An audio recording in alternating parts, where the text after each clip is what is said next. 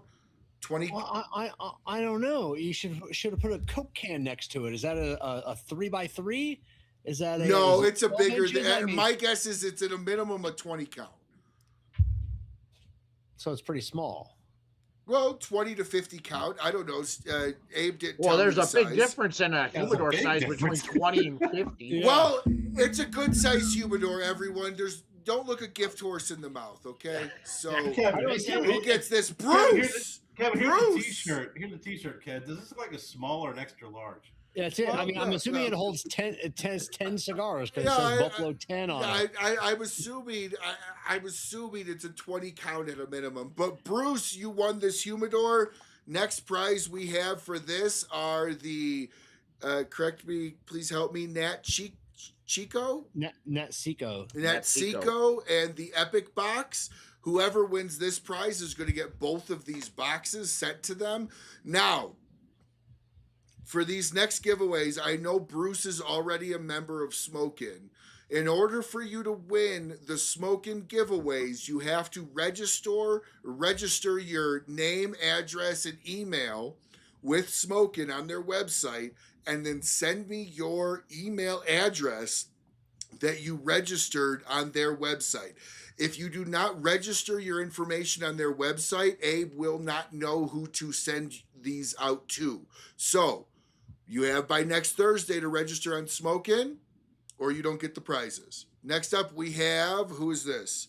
I can't see the thing cut out. The Shernuts? Okay. Sure nuts. Shernuts. Sure nuts. All right. D's Nut 60. Right? All right. So make sure if you guys have not registered on smokin.com, what the fuck are you waiting for? I don't understand. Register. Give me the email address that you registered, and Abe will send those out.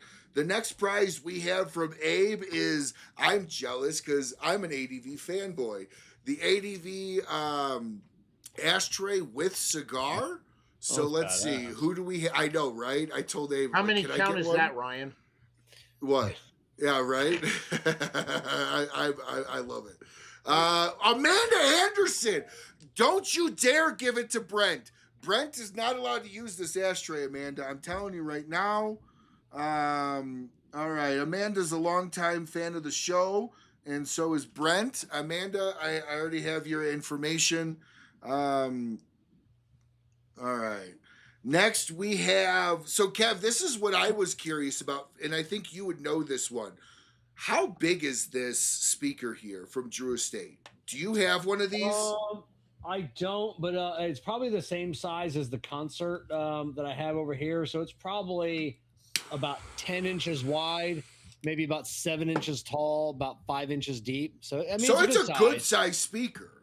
Yeah, it's a good size. So we've got this Drew Estate beautiful Bluetooth speaker that make any lounge look fantastic. Who is this going to? Brett. Oh my God.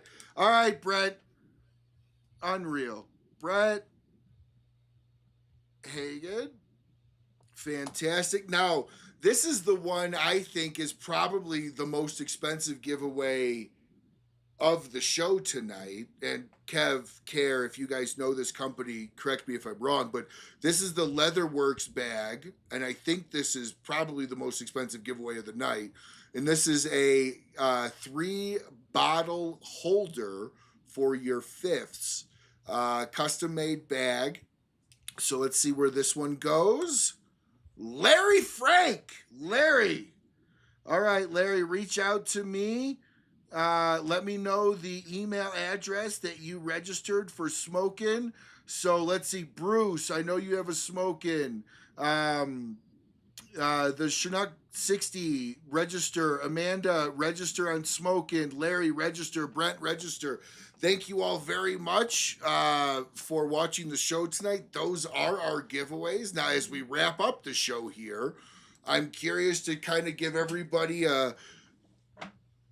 we'll start with Danny on this. Danny, what are you looking most forward to in 2026 now that you've been to PCA and you kind of see what's being released for the year? What are you looking most forward to in the year of cigars for 26? I don't know. There's just, I'm looking forward to everything. I mean, I think everything that's coming is going to be great. I'm looking forward to testing out some of the stuff that will be coming later in the year, and really getting a feel for where brands are kind of setting the pace for the people's palates. And I'm looking forward to just another fantastic year of putting out content and watching the great shows that I watch every week. Kevin and Kerr, and you, Ryan, and I was gonna say, you better say me. I mean your comments every week. Oh, I know you are. Kerr. So yeah, that's it. That's what I'm looking forward to. And all of us continuing to have great health and continuing to do what we do. Absolutely, brother. Kerr, what are you looking for most out of 2026 within the cigar world? I mean, a number of things. We got a chance to see a lot of new releases and got some samples at PCA. So really, going through those and checking out what's going to be available. What's good. What's good. Some of the newer cigars that are coming out, which may be the new favorites. I really look forward to just to be able to spend more time with friends and family enjoying cigars. I think it is for me one of those moments where Kevin and I went down with Jessica and Jennifer flew in, and Danny, do you know how many miles did you have a pacer or tracker to see how many miles you put on? 23.4 miles. Yeah, we what I put on Kevin 23.5 or 23 we did. Yeah, it was like something like that. Yeah, close to 60,000 steps. And it was a lot of work, but it was a lot of fun. It was a lot of great memories. So I always look forward to trying out the newer cigars and spending more time with friends and family and enjoying moments and making new moments. With a good cigar. I that's all you could really ask for. Kev, I've got a little bit of a different question for you. What was a ultra unique accessory you saw at PCA that you were excited for? And I'm only asking you the question because you are now in 3D printing world, so I assume you maybe gravitate towards some of the trinkets maybe a little bit more. Yeah, I don't think there was a specific accessory that I was excited for. Adventura, has their little 3D printed slide top tins for the cigarillos, Petite Corona, whatever you want to call them. So that was kind of cool to see that. I'm excited for the future of seeing where 3D printing is going. I don't want to say that I was like a person that started it, but I think as far as 3D printing goes in the cigar world, right now, I mean, it's so small. I would, I'm going to say I'm the leader in the 3D printed cigar space in the cigar world. I would agree. At TGS, but, everything 3D printed was yours. So yeah. like... so that is nice to see that people are gravitating towards it. Which is kind of cool. To see that. And then going back to the question you asked the other guys, I'm excited to see how well Apostate Cigars and our Artesano del Tobacco does at Smoke Inn. Yes. Congratulations, Apostate. I've spent 2 years, with Abe, of promoting these brands and trying to get them in, because I really think that they'll move the needle. Smoke Inn will move the needle with these brands. So, that's kind of a lot of pressure on me, though, because now if these don't succeed, I can never recommend anything to Abe. Like I said, I've said personally, I think Abe brought these cigars in just to fail, just to shut me the fuck up. So next time I talk about something, it goes, "Oh yeah, Kevin, how did Apostate go over? Cross that in on your opinion." So I'm excited for that, because as a I don't know, influencer, if you will, it's just, a lot of us that do this, we always, question, are we moving the needle, for these brands, so this is a true testament to me, like this is my time to shine, whether I move that needle or not, Well, so those are two brands that if he's bringing in to rub under your nose that they failed, those are the two brands he shouldn't have brought in for that purpose, because they're fantastic cigars. Oh, they're so good. I have been preaching the name of Apostate for so fucking long. And Gus and Billy Artista del Pat, their cigars, the Viva La Vida, the El Pupo, they don't know how to make bad cigars, is the best way I could put it. Exactly. So that was a fun show, getting to know at the end that those were those were brought in, so on based solely on my recommendation, so that's kind of cool. And it was also kind of cool to almost every other booth that we hit, someone made, well, I'm glad you're clothed and not wearing a Speedo, so but it was all said in jest, but I looked at that going, these are a lot of people are saying that, it's like, so a lot of people are paying attention to what I do, so that was always, so that in the back of my head is, as much as they were teasing me, and it was just like, they are paying attention. So that, it's a good feeling to have. It is. It in fact, to your point, Danny, how many times on Raw Cigar Review, literally the next day, would you get an email from Small Batch that they sold out of the brand that we had on the show?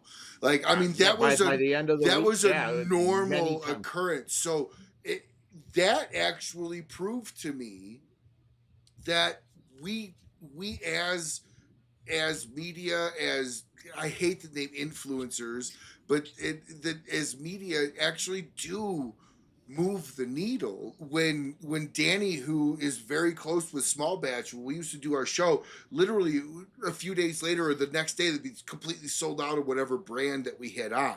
Like, that's such a great feeling. That's allowing people to, learn new brands. So I love this. I never expected the show to be any fucking thing that it turned out to be.